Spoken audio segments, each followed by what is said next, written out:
It's very unfortunate that the Nigeria government is coming up with such at this very critical time in the history of Nigeria government when people are dying of hunger.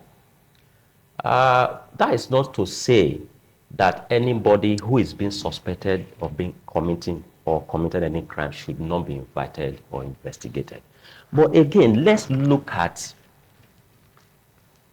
the procedural processes. The Nigeria government have been battling and pretending to be fighting insurgents for a number of years.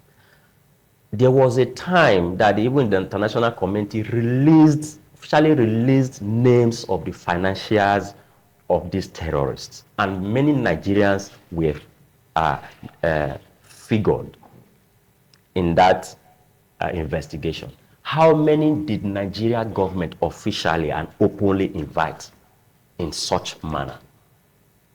It has never been in the history of Nigeria government that in fighting insurgents, Nigeria government will openly write a letter to invite someone who is suspected to have been financing terrorists in this country. It has never been so. So in that regard, I also to an extent want to align with him that it's just a method by the government to get back or to fight back at the Nigeria Labour Congress. You know where we have problem in this country? I have, over the course of my advocacy, I have defended several Nigerians on several cases, and I've equally done several petitions to authority. We have seen a situation where by someone will commit maybe assault, and instead of inviting or alleging the person for assault, they will allege for attempted murder.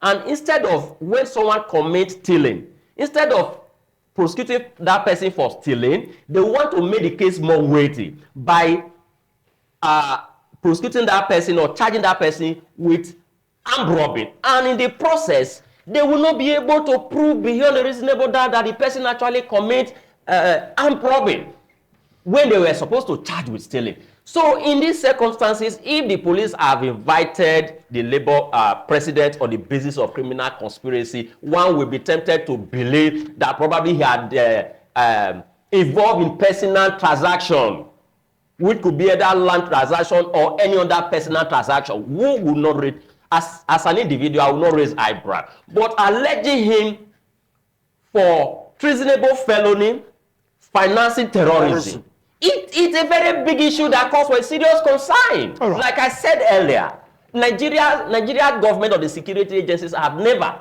not to the best of my knowledge, invite any individual person who have been figured out or be alleged of financing terrorism. Okay. Now, quickly, let's look at the prosecutions that have been ongoing. The likes of Showore, the likes of the other man from the west, the likes of Kanu,